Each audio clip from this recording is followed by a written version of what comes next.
నమస్తే మా 6 TV news కి స్వాగతం. శ్రీ సత్యసాయి జిల్లా నల్లమాడ మండల పరిధిలోని కంబాలపర్తి గ్రామ శివార్లలో ఆటో బోల్తాపడి ఒకరు మృతి చెందగా పలువురికి గాయాలయ్యాయి. నల్లమాడ మండలం కుటాలపల్లి తాండాకు చెందిన పలువురు పుట్టపర్తిలోని సాయిబాబా మందిరంలో కూలీ పనులకు వెళ్లి వస్తుంటారు.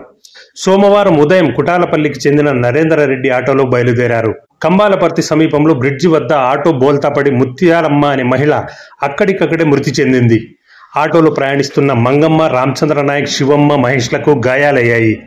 సాకమ్మ, లలితమ్మ, జీవలా నాయక్, నరసింహనాయక్ ఎటువంటి గాయాలు లేకుండా బయటపడ్డారు. క్షతగాత్రులను నల్లమాడలోని ప్రభుత్వ ఆసుపత్రిలో ప్రథమ చికిత్స అందజేసి తీవ్ర గాయాల పాలైన వారిని కదిరి ప్రభుత్వ ఆసుపత్రికి తరలించారు. కాగా మంగమ్మకు నడుము భాగం దెబ్బతినగా ఆమె భర్త రామచంద్ర నాయక్ కాళ్ళు చేతులు విరిగినట్లు సమాచారం. అదేవిధంగా శివమ్మ కూడా తీవ్ర గాయాల పాలైనట్టు తెలిసింది. ఏఎస్ఐ సత్యనారాయణ సంఘటనా స్థలాన్ని పరిశీలించి కేసును నమోదు చేసుకుని దర్యాప్తు చేపట్టారు.